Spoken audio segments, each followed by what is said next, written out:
Hello बच्चों, welcome to my YouTube channel Physics Arena. मैं सुरेश कुमार और आज हम डिस्कस करेंगे पोटेंशियोमीटर के बारे में।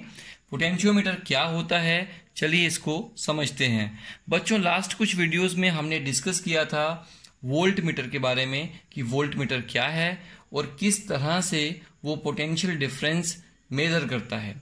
लेकिन एक बात हमने वहां पर समझी थी कि पोटेंशियल डिफरेंस 100% एक्यूरेसी के साथ में पोटेंशियल डिफरेंस को मेजर नहीं कर सकता बिकॉज ऑफ सम रीजन। वो रीजन मैंने लास्ट कुछ वीडियोस में डिस्कस किया था।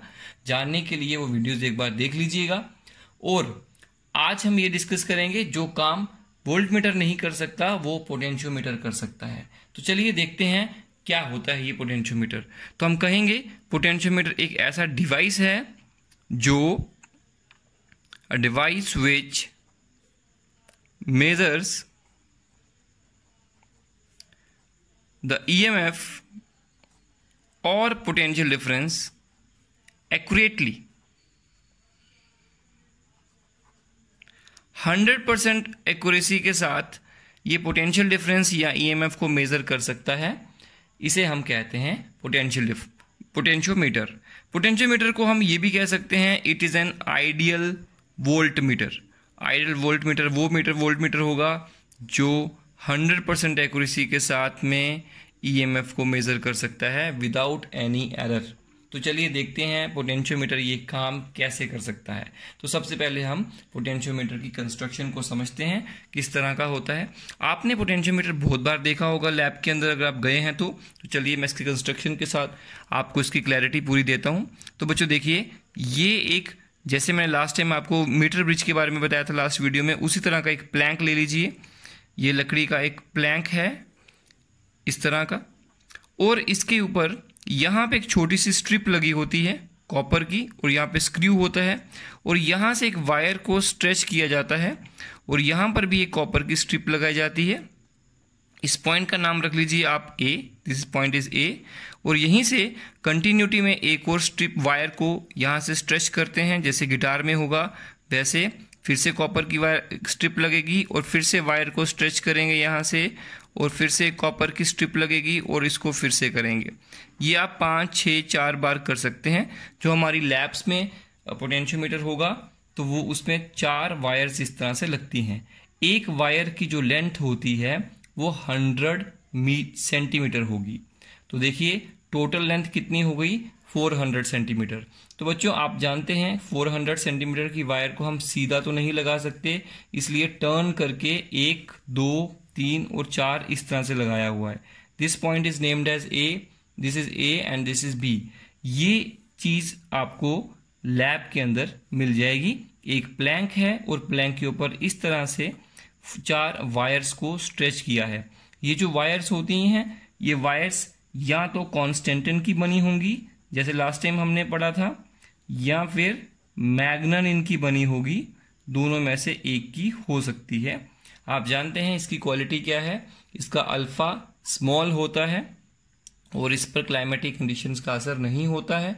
दूसरी बात, इसका रेजिस्टेंस बहुत हाई रहता है, तो it acts as a resistance wire.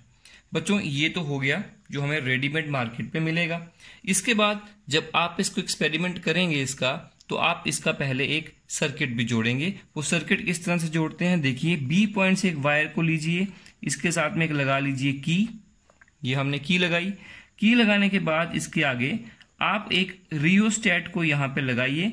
Rheostat current को चेंज करने के लिए लगाया जाता है। रियोस्टेट को लगाने के बाद यहाँ पर एक मिली एमीटर लगाइएगा। बच्चों याद रखिएगा मिली एमीटर लगाना है। करंट बहुत स्मॉल वैल्यू में होता है, मिलीज में होता है, इसलिए मिली एमीटर को चाहिए होगा। उसके आगे हमें एक बैटरी को लगाना पड़ेगा इस तरह से। ये बड़ी बैटरी होनी चाहिए। ये जो बैटरी है इसके पॉजिटिव टर्मिनल को आप इस ए पॉइंट के ऊपर कनेक्ट करेंगे। तो इस तरह से आप इसको बना सकते हैं। तो ये आप खुद करेंगे, इसको सारा का सारा कनेक्शन लगाएंगे। ये जो रेड वाला मैंने सर्किट बनाया इसको कहते हैं एक्सिलरी सर्किट।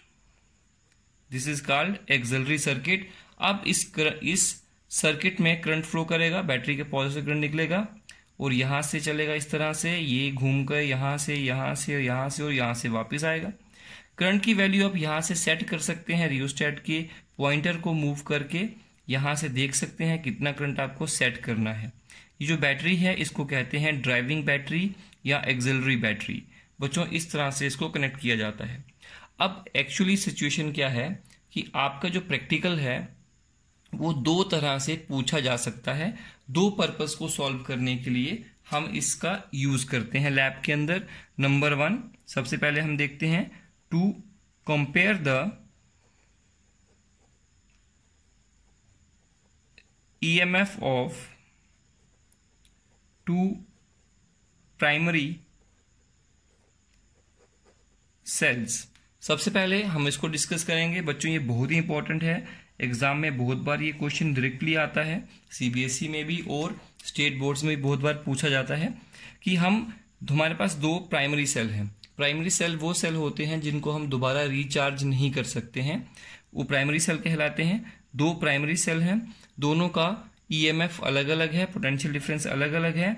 हमें उनकी दोनों की वैल्यू को कंपेयर करना है। हमें कैलकुलेशन नहीं करनी है EMF की, हमें उनका कंपैरिजन करना है कौन दूसरे वाले से कितना बड़ा है। तो इस सर्किट का हम यूज करके ये फाइंड आउट करेंगे। तो चलिए देखते हैं कैसे करेंगे। देखिएगा यहां पर एक सर्किट को और जोड़िएगा। यहां से A पॉइंट से एक वायर को निकालिए, इसके साथ में एक सेल लगा लीजिए जिसका EMF आपको कंपेयर करना है, उसका नाम है E1, उसका EMF E1 है। और एक और वायर यहां से लीजिए बच्चों और एक सेल और यहां पे जोड़िए इस तरह से, और यहां पे एक 2 वे की लगा दीजिए। 2 वे की का मतलब होता है कि हमारी मर्जी है, हम एक बार में इसको कनेक्ट करेंगे इसके साथ में और अगली बार में इसको यहां से कनेक्ट करेंगे। तो ये एक और सेल है जिसका EMF E2 है, दोनों ही प्राइमरी सेल हैं। दोनों के पॉजिटिव टर्मिनल को हमें जोड़ना है A पॉइंट पे, और ड्राइविंग बैटरी जो है उसका भी पॉजिटिव टर्मिनल A पर आना चाहिए। इस बात का आप खास ख्याल रखेंगे। इसके बाद यहाँ पे एक रेजिस्टेंस बॉक्स लगाएंगे।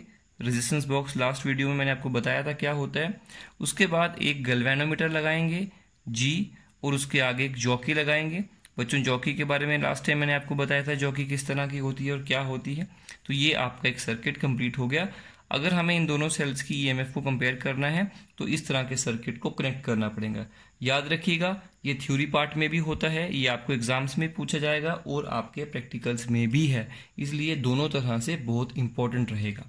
तो चलिए आगे हम समझते हैं। इसको समझने से पहले एक बात को हमें और समझना पड़ेगा कि पोटेंशियल ग्रेडियंट क्या होता है। पोटेंशियल ग्रेडियंट को एक बार हम समझ लेते हैं। यहाँ पे पोटेंशियल ग्रेडियंट, तो बच्चों देखिएगा पोटेंशियल ग्रेडियंट क्या होता है। हम जानते हैं कि V जो है पोटेंशियल डिफरेंस होगा जो किसी भी रेजिस्टेंस के across, that is equal to I into R, बिल्कुल जानते हैं। उसके बाद आगे देखिएगा, ये तो ओम्स लॉ हो गया। यहीं से हम जानते हैं I इंटू R क्या होता है, rho L upon A, rho L upon A। और यहीं से हम फिर से देख सकते हैं I rho upon A into L, that is V। और ये जो नंबर हुआ I, रो और A, ये तीनों चीजें कांस्टेंट हैं, और V equal to K into L। बच्चों ये जो K है इसे कहते हैं पोटेंशियल ग्रेडियंट। अब इसकी मैथमेटिक्स तो मैंने आपको बता दी, लेकिन इसको समझना भी उतना ही जरूरी है। तो चलिए इसको डिटेल में थोड़ा सा समझ लेते हैं। अब देखिए यहां पर, यहां से क्या होगा, सबसे पहले हम क्या करेंगे, इसको इसके साथ में कनेक्ट करेंगे। This is step number 1। हम इसको इसके साथ कनेक्ट करेंगे, ये आउट ऑफ सर्किट रहेगा, इसको नहीं करना, इसको करेंगे। ये जो दो सेल्स हैं बता देता हूं आपको, जब आप एक्सपेरिमेंट करोगे तो ये एक सेल जो होगा वो लेक्लेंची सेल होगा, और जो दूसरा सेल है वो डेनियल सेल होगा। मैं किसी एक वीडियो में आपको ये भी बताऊंगा कि how to prepare these two cells, और ये कैसे कैसे बनाए जाते हैं ये भी मैं आपको बता दूंगा इसी वीडियो में। और चलिए समझते हैं। आपने एक सेल को लगाया, इसके साथ में जोड़ दिया। अब आप क्या करें, जैसे इसको कनेक्ट करेंगे तो यहां से आप क्या करें, इस जॉकी को इस वायर के ऊपर, कॉन्स्टेंटेंट की वायर के ऊपर स्लाइड करें। पहले यहां पर स्लाइड करके देखें, फिर यहां स्लाइड करके देखें, यहां स्लाइड करके देखें। ऐसा पॉइंट ढूंढिए जहां टच करने पर गैल्वेनोमीटर का जो रीडिंग है वो 0 हो जाए, मतलब आपको नल पॉइंट ढूंढना है। तो मान लेते हैं आपको नल पॉइंट यहां मिला, तो यहां से जो लेंथ होगी इसकी उसको हम कहेंगे L1, this is called L1। मान लीजिए आपको यहाँ पे पॉइंट मिला J1, this is null point. अब ये नल पॉइंट कैसे मिला, क्या हुआ, इस सारी बात को समझते हैं। अब देखिए बच्चों, यहाँ से करंट फ्लो कर रहा है, तो मान लेते हैं हमारे पास यहाँ पे करंट आ रहा है 20 एम्पेयर। मैं आपको एक एग्जाम्पल के साथ समझा रहा हूँ। तो यहाँ से 20 एम्पेयर करंट आएगा। तो बच्चों करंट के पास अब दो रास्ते हैं। एक रास्ता है इस वायर के थ्रू, जो हाई रेजिस्टेंस वाली वायर है, यहाँ से J1 तक जाना है, A से J1 तक। और दूसरा रास्ता है यहाँ से होकर इस तरह से यहाँ से पास करते हुए यहीं से निकलना है। तो ये एक वायर और ये जो आपका सर्किट है, ये दोनों आपस में पैरेलल में लगे हैं। तो कुछ करंट यहाँ से पास करेगा और रिमेनिंग करंट यहाँ से पास करते हैं। तो मान लीजिए 16 एम्पेयर करंट यहाँ से पास कर रहा है और 4 एम्पेयर यहाँ से कर रहा है। अब ये बैटरी है, इसका भी तो कुछ करंट फ्लो करेगा। तो मान लेते हैं 2 एम्पेयर करंट यहाँ से इस तरफ फ्लो कर रहा है। तो इस सर्किट में जो नेट करंट फ्लो करेगा वो 2 एम्पेयर होगा। तो यहाँ पे रीडिंग आएगी 2 एम्पेयर की। गैल्वेनोमीटर मेजर करेगा, कितना मेजर करेगा, 2 एम्पेयर मेजर करेगा। हमने क्या किया, हमने इसको थोड़ा सा इस तरफ को इस तरफ से इस तरफ ले आए। हमने इसकी पोजीशन को चेंज किया। जैसे ही हमने इसकी पोजीशन को चेंज किया, क्योंकि हमें अभी नल पॉइंट नहीं मिला था, मान लेते हैं ये नल पॉइंट नहीं है फिलहाल के लिए, हमने इसकी पोजीशन को चेंज किया। जैसे इसकी पोजीशन को चेंज किया तो यहाँ से लेकर यहाँ तक की लेंथ जो है वो डिक्रीज हो गई। लेंथ डिक्रीज होने से इसका रेजिस्टेंस कम हो गया। जितनी छोटी लेंथ होगी उतना कम रेजिस्टेंस होता है। आप जानते हैं R equal to rho L upon A। तो resistance is proportional to length of the wire. तो लेंथ कम हो गई तो बच्चों यहाँ से 17 एम्पेयर करंट फ्लो करने लगेगा। करंट इधर को बढ़ जाएगा रेजिस्टेंस कम होने से और इधर को कम हो जाएगा। इधर हो गया मान लीजिए 3 एम्पेयर। तो 3 एम्पेयर इधर को आने लगा। अब बताइए यहाँ पे कितनी रीडिंग आएगी, 1 एम्पेयर। हमें देखा कि यहाँ पे गैल्वेनोमीटर में जो रीडिंग है वो अब कम हो गई है, 0 की तरफ जा रही है, 2 से 1 हो गई। हमने इसको थोड़ा सा और स्लाइड करके यहाँ पे ले आए। ये नंबर 1 पोजीशन थी, ये नंबर 2 है, ये नंबर 3 पोजीशन है। नंबर 3 पोजीशन पे जैसे लाए, इस वायर का रेजिस्टेंस और कम हो गया और ये जो 20 एम्पेयर है इसका ज्यादा हिस्सा यहाँ से जाने लगेगा, क्योंकि यहाँ का रेजिस्टेंस बहुत कम हो गया है। मान लेते हैं 18 एम्पेयर करंट फ्लो करने लगा और बाकी रिमेनिंग जो 2 एम्पेयर है वो इधर को आने लगा। अब 2 एम्पेयर इधर से आ रहा है, इसका भी तो है 2 एम्पेयर, दोनों एक दूसरे के साथ कैंसिल होंगे और नेट करंट इस ब्रांच में 0 हो जाएगा और गैल्वेनोमीटर का रीडिंग कितना हो जाएगा, 0। तो हम कहेंगे ये नंबर 3 पोजीशन हमारा नल पॉइंट बन गया। तो इस तरीके से पोजीशन चेंज करने से हमें नल पॉइंट मिलता है। तो मान लीजिए ये नल पॉइंट मिला, मैंने आपको सारा डिटेल में समझाया। एक बार आप इसको दोबारा रिपीट करके देखिए वीडियो को, आपको फिर से समझ में आएगा कि किस तरह से मैंने आपको बताया। एक बात और याद रखिएगा, एक वायर में करंट आ रहा है, एक रेजिस्टेंस यहाँ लगा है, एक यहाँ लगा है। करंट थोड़ा इधर को जाएगा, थोड़ा इधर को जाएगा। अब ज्यादा किस तरफ जाएगा वो डिपेंड करता है किसका रेजिस्टेंस कम है। जिसका रेजिस्टेंस कम होगा उधर को ज्यादा करंट निकलता है, जिसका रेजिस्टेंस ज्यादा होगा उधर को करंट कम निकलता है। तो उसी लॉजिक के ऊपर मैंने आपको ये सारी बात समझाई। आपको नल पॉइंट मिला इस वायर के रेजिस्टेंस को चेंज करके, मान लो ये नल पॉइंट मिला। अब बच्चों याद रखिए ये नल पॉइंट है मान लीजिए, और ये ए पॉइंट है और ये नल पॉइंट है। अब देखिएगा ये जो सेल है मान लीजिए इसकी ईएमएफ कितनी है, E1 है, और इस ब्रांच में इस समय करंट कितना है, 0 है। अब देखिए जितना पोटेंशियल इसका है, अब ईएमएफ क्या होती है, potential difference between this point and this point. इस समय इसमें से कोई भी करंट ड्रॉ नहीं हो रहा है, क्योंकि इस समय इस ब्रांच में करंट नहीं है, इसलिए यहां से करंट ड्रॉ नहीं हो रहा। जब किसी सेल से करंट ड्रॉ नहीं करते हैं तब का जो पोटेंशियल डिफरेंस होता है टर्मिनल्स का, उसे ईएमएफ कहते हैं।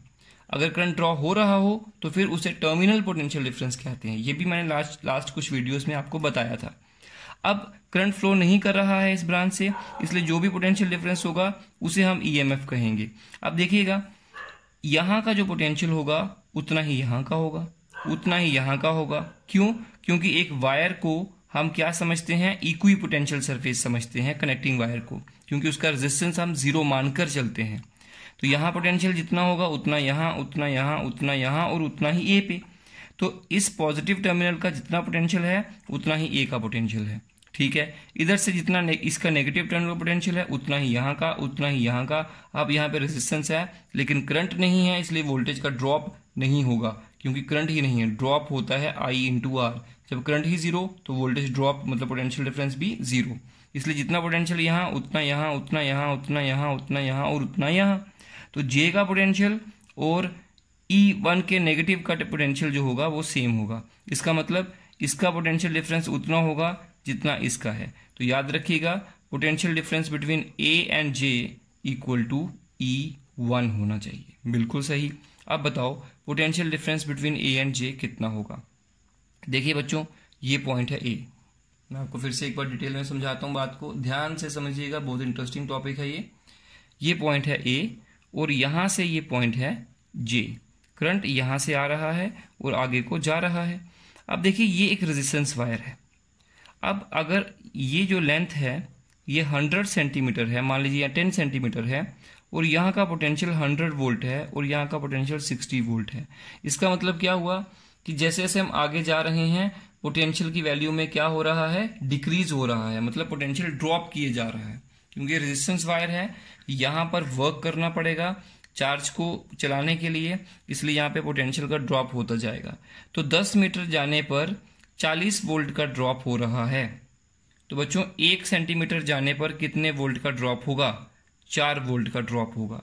इसे कहते हैं पोटेंशियल ग्रेडियंट। पोटेंशियल ग्रेडियंट क्या होता है, मतलब 4 वोल्ट पर सेंटीमीटर। 1 सेंटीमीटर आगे बढ़ने पर कितने वोल्ट का ड्रॉप होता है, उसे कहते हैं पोटेंशियल ग्रेडियंट। तो अब देखिए बच्चों, यहां से यहां जाने पर वोल्टेज का ड्रॉप हुआ, कुछ ना कुछ तो हुआ होगा। अगर यहाँ पे 100 वोल्ट आता है, यहाँ पे 60 वोल्ट आता है, तो कितना ड्रॉप हुआ होगा, 40 वोल्ट का ड्रॉप हुआ होगा। बिल्कुल। अब हम ये मान लेते हैं कि यहाँ का जो पोटेंशियल ग्रेडियंट है वो के है, मतलब 1 सेंटीमीटर चलने पर के वोल्ट का ड्रॉप होता है। तो मुझे बताओ potential difference across A and J कितना होगा, यहां से यहां जाने पर कितना ड्रॉप होगा, के इंटू एल। 1 सेंटीमीटर पर के, तो एल सेंटीमीटर पर के एल, तो यहां पे आएगा के एल 1, क्योंकि इस डिस्टेंस को हमने क्या लिया था, के एल 1। यहां से लेकर यहां तक के डिस्टेंस को क्या लेंगे, के एल 1। तो देखिएगा पोटेंशियल डिफरेंस कितना आया, जितना ड्रॉप हुआ। ड्रॉप कितना होता है, तो कहेंगे 1 सेंटीमीटर पर के ड्रॉप होता है, तो L1 सेंटीमीटर पर L1 ड्रॉप, के L1 ड्रॉप होगा। अब इसी को हम क्या कहेंगे, जितना ड्रॉप यहाँ है, जितना डिफरेंस यहाँ है, उतना यहाँ होगा, इसलिए क्या कहेंगे, सेल का जो EMF होगा E1 that is equal to K into L1। बिल्कुल सही आया। इसी तरह से इसको इक्वेशन मान लीजिए 1। इसी तरह से आप क्या करें, इसको यहां से हटाकर इसको इसके साथ जोड़ें। पर याद रखिएगा यहां से करंट की वैल्यू जो आपने बनाई थी वही रखिएगा। अगर यहाँ पे 100 मिली एम्पेयर करंट था इस सेल की बार, तो इस बार भी वही करंट रखना है, करंट को आपने कांस्टेंट रखना है। फिर आपने इसको यहां से कनेक्ट करना है और सेम प्रोसीजर आपने E2 के लिए फॉलो करना है, मतलब नल पॉइंट ढूंढना है। जब मिलेगा, मान लो वो यहां मिला कहीं, उसकी लेंथ कितनी हो गई, L2 हो गई, तो इसलिए E2 कितना आएगा, that is K into L2। याद रखिएगा K की वैल्यू करंट की वैल्यू पर डिपेंड करती है, देखिएगा यहाँ से, तो इसलिए मैंने KL2 लिखा। अब देखिए E1 upon E2, E1 upon E2 equal to L1 upon L2 हमारे पास बना। तो देखिए इन दोनों को डिवाइड करो, के कैंसिल हो गया, L1 अपॉन L2। अब L1 अपॉन L2 की वैल्यू आप जानते हैं, बिल्कुल, अभी तो हमने कैलकुलेट करी नल पॉइंट्स की, तो E1 अपॉन E2 की वैल्यू निकल गई। मतलब आप इसको कंपेयर कर सकते हैं E1 E2 को। जैसे कि एग्जांपल के लिए मान लिया L1 का वैल्यू आया 100 और L2 का वैल्यू है 200, तो E1 upon E2 equal to 100 upon 200 that is equal to 1/2 implies, यहां से हमें ये पता लगता है कि E1 अपॉन E2 1/2 है, तो यहां से आएगा 2E1 इक्वल टू E2। तो देखो बच्चों हम कंपेयर कर रहे हैं E1 E2 को, मतलब E1 E2 जो है इसका जो EMF होगा वो E1 से डबल है, तो यहां से कंफर्म हुआ। इसलिए हमें ये वाले एक्सप्रेशन को यहां से कैलकुलेट करना था। By knowing the value of L1 L2 we can compare E1 and E2। तो इस तरीके से इस प्रॉब्लम को सॉल्व करते हैं। फिर से सुनिए एक बार। सबसे पहले हमने सर्किट को कनेक्ट किया यहाँ पे, उसके बाद 2 सेल्स को लगाया। पहले E1 को लगाया, उसका नल पॉइंट ढूंढिए, फिर E2 को जोड़िए, उसका नल पॉइंट ढूंढिए। दोनों प्रोसेस करने में यहाँ से करंट जो है आप कांस्टेंट रखेंगे, करंट को नहीं चेंज करेंगे। तो जब दोनों का L1 L2 आया, इस इक्वेशन बनाइए, E1 इक्वल टू के L1। के की वैल्यू की जरूरत नहीं है आपको, क्योंकि एंड में आके कट जाएंगे, इसलिए यहाँ से L1 L2 का वैल्यू निकालिए और कंपेयर कर दीजिए। तो बच्चों ये एक्सपेरिमेंट भी करना पड़ेगा और ये as it is question exam में भी पूछा जाता है। तो इसलिए इस बात का ध्यान रखिएगा। अब यहाँ पे देखिए पोटेंशियल ग्रेडियंट मैंने कैसे निकाला। ये जो आपका वायर था, यहाँ से जो हमने वायर लिया, इस वायर के अक्रॉस जो पोटेंशियल डिफरेंस होगा वो होगा आई इंटू आर, क्योंकि यहाँ से करंट कितना फ्लो कर रहा है आई, और इसका रेजिस्टेंस कितना है आर, और आर रेजिस्टेंस होगा रो एल अपॉन ए, वायर है रो एल अपॉन ए, तो एल को अलग रखिए, आई रो अपॉन ए को अलग रखिए। आप जानते हैं अगर हमारे इस सर्किट में करंट कांस्टेंट है, रेजिस्टिविटी तो वायर की है ही कांस्टेंट, एरिया कांस्टेंट होना चाहिए, ये वायर जो ले रहे हैं ये यूनिफॉर्म क्रॉस सेक्शन की होनी चाहिए, इसकी थिकनेस जो है वो सेम रहनी चाहिए हर जगह पे, अगर वो भी है तो इस वजह से हम क्या करेंगे, यहाँ पर इसको हम इस तरह से ले लेंगे, और यहाँ पे ये तीनों चीजें कांस्टेंट होगी तो इसको के लिख दीजिए, और यहाँ से के जो है वो कहलाएगा पोटेंशियल ग्रेडियंट। तो याद रखिए के की वैल्यू क्या होगी, that is I rho upon A. इसलिए मैंने कहा था कि के जो है वो कांस्टेंट रखने के लिए आपको करंट की वैल्यू को सेम रखना पड़ेगा। तो जब एक एक सेल की बारी आएगी, दूसरे सेल की बारी आएगी, तब में करंट दोनों के केस में यहाँ से सेम रहना चाहिए ऑक्सिलरी सर्किट में। तो बच्चों इस तरह से हम इस प्रॉब्लम को सॉल्व कर। तो चलिए बच्चों पोटेंशियोमीटर का दूसरा एप्लीकेशन भी डिस्कस कर लेते हैं। इसमें हम क्या करेंगे, to find the internal resistance of a cell. ये भी प्रैक्टिकल में शामिल है और थ्योरी में भी बहुत बार पूछा जाता है, इसके ऊपर न्यूमेरिकल्स भी बहुत पूछे जाते हैं, इसलिए इसको अच्छे से पढ़िएगा स्टूडेंट्स। देखिए मैं फिर से एक बार आपके सामने यहाँ पर एक पोटेंशियोमीटर को बनाऊंगा, ध्यान से देखिएगा। सबसे पहले हम इस तरह से ड्रॉ करेंगे, ये एक प्लैंक है, इस प्लैंक के ऊपर कॉपर की छोटी सी स्ट्रिप लगी है, और यहाँ से एक वायर है कॉन्स्टेंटन या मैग्नानिन की, यहाँ पे कॉपर की स्ट्रिप फिर से लगी, एक और वायर कंटिन्यूटी में लगाई, फिर एक वायर और कंटिन्यूटी में लगाई कॉपर की स्ट्रिप की हेल्प से, और फिर से एक वायर को यहाँ से कंटिन्यूटी में लगाया। तो टोटल लेंथ कितनी हो जाती है इसकी, 400 सेंटीमीटर। ठीक है बच्चों, एक बात याद रखिएगा, जितनी ज़्यादा लंबी वायर होगी उतना बेटर, उतना सेंसिटिव डिवाइस होगा हमारा। This point is B, this point is A, याद रखिएगा इस बात को। और ये पोटेंशियोमीटर हो गया। इसके बाद हम इसके साथ में एक्सिलरी सर्किट को जोड़ेंगे। वो किस तरह जोड़ेंगे, यहाँ से स्टार्ट करें। सबसे पहले एक यहाँ पर की लगा दें, की के साथ एक रियोस्टेट लगाएं, ये रियोस्टेट हो गया। यहाँ से उसके बाद में क्या करें, एक मिली एमीटर लगा दें, मिली एमीटर को लगाने के बाद एक बैटरी लगा दें। देखिए वैसे जैसे पिछली बार हमने किया था वैसे ही होगा, और यहाँ से इसको हमने यहाँ से इस तरह से कनेक्ट कर दिया। याद रखिएगा पॉइंट ए के ऊपर बैटरी का पॉजिटिव टर्मिनल होना चाहिए। इस सर्किट को क्या कहते हैं, इसको कहते हैं एक्सिलरी सर्किट। तो यहाँ से सर्किट की वजह से पूरे यहाँ पे करंट फ्लो करेगा इस तरह से, और इसके साथ में हम एक क्या करेंगे, एक सेल जोड़ेंगे। ये वो सेल है जिसका इंटरनल रेजिस्टेंस हमें फाइंड आउट करना है। आप जानते होंगे इंटरनल रेजिस्टेंस होता क्या है। ये हमारे पास अगर एक सेल है, इस सेल के अंदर 2 इलेक्ट्रोड्स होते हैं और बाकी इलेक्ट्रोलाइट होता है। तो जब इस चार्ज जो है इस सेल के अंदर फ्लो करेगा तो ये इलेक्ट्रोलाइट जो होगा वो उसको रेजिस्टेंस प्रोवाइड करेगा। वो जो रेजिस्टेंस होगा that is called internal resistance of the cell, और वो हमें कैलकुलेट करना है। उसको हम स्मॉल आर से डिनोट करते हैं। तो मान लेते हैं इसका ईएमएफ जो है वो ई है।